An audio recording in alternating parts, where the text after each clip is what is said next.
देखिए जो टॉपिक हम लोग स्टार्ट कर रहे हैं वो है एरिया बाउंडेड रीजन। ठीक है,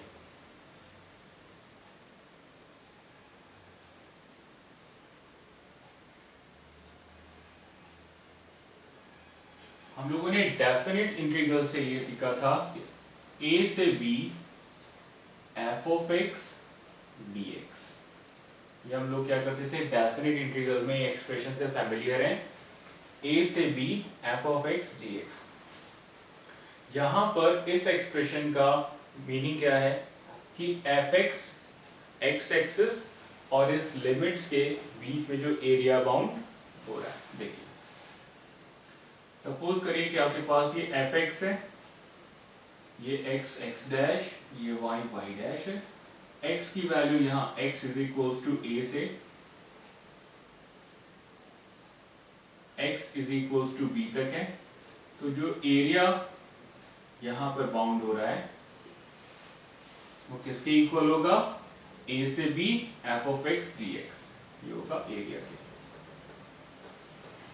जो यहाँ पर बाउंड हो रहा है। अब इसका लॉजिकल रीजन एक स्ट्रिप के मेथड से और देख लीजिए। ये हमने एक सपोज करिए एक स्ट्रिप बनाई है और यहाँ पर एक पॉइंट x है, तो ये fx जो होगा ये इसकी लेंथ होगी और fx को हम y लिख सकते हैं। हमारे पास क्या आ गया y। इस स्ट्रिप की जो थिकनेस है वो क्या होगी dx, very small thickness dx। तो जो एरिया है स्मॉल स्मॉल स्ट्रिप से मिलकर बना हुआ है, तो उन सबको ऐड कर देंगे।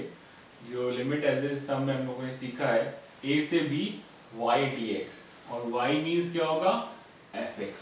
तो यहाँ पर a से b f of x dx, ये हो गया एरिया बाउंडेड।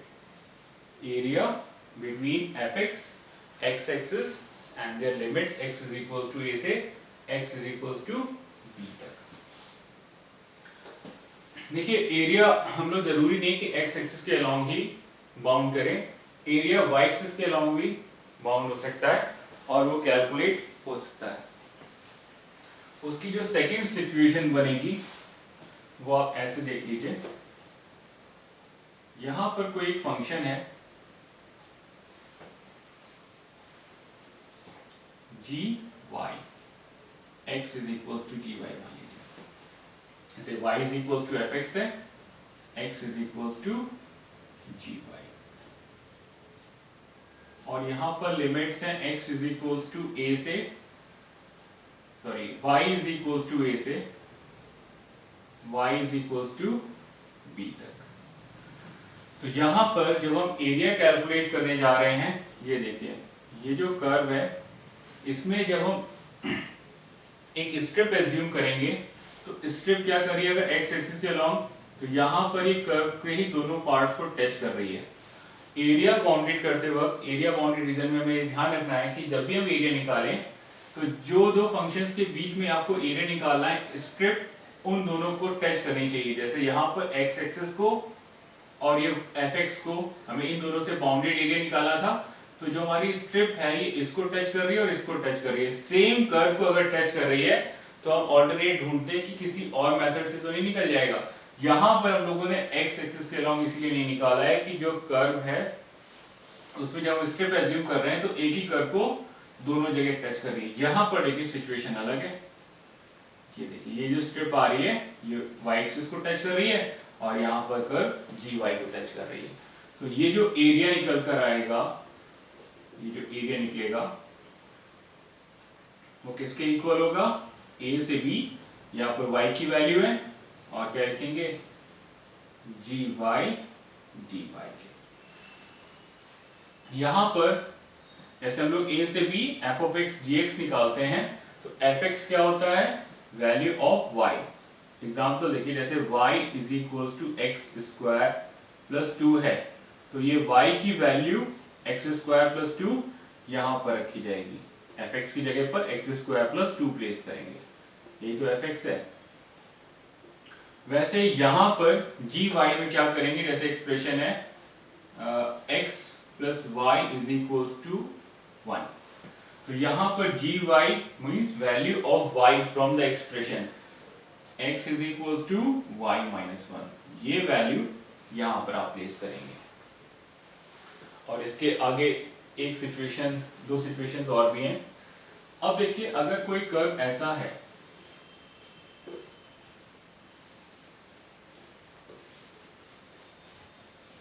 कोई कर्व ऐसा है जो x एक्सिस के नीचे फॉर्म हो रहा है, सपोज करिए कि ये है कुछ ऐसी situation,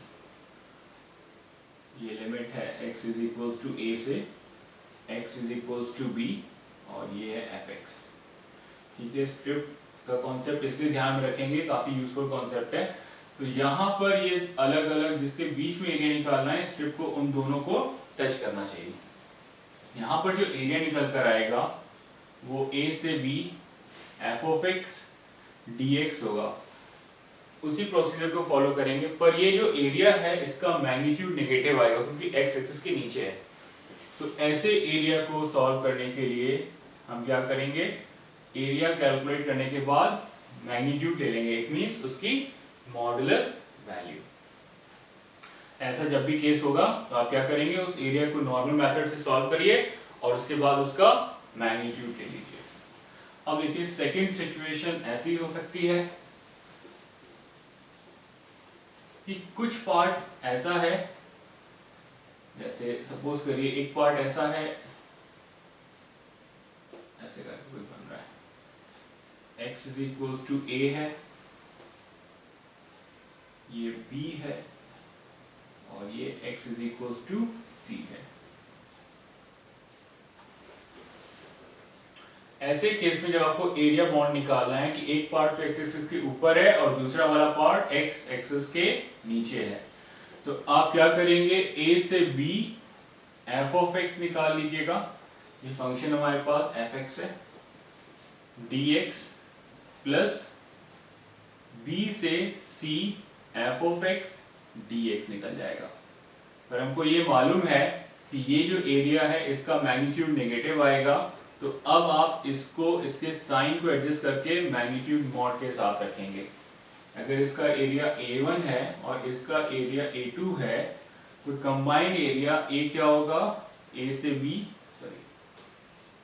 a1 plus magnitude of a2। अगर आप मैग्नीट्यूड नहीं लेंगे तो ये जो पॉजिटिव एरिया नेगेटिव एरिया की वैल्यूज को कैंसिल आउट करके उसकी न्यूमेरिकल वैल्यू को कम कर देगा। इन कई बार केसेस में 0 भी हो जाएगा, लेकिन ऐसा होगा नहीं। इस बात को भी ध्यान रखिएगा कि जो भी एरिया x एक्सिस के ऊपर है उसको अलग सॉल्व करिए और जो x एक्सिस के नीचे गया है उसको अलग सॉल्व करिए। नीचे वाले पार्ट का मैग्नीट्यूड लेकर ऐड करिए ऊपर वाले पार्ट में।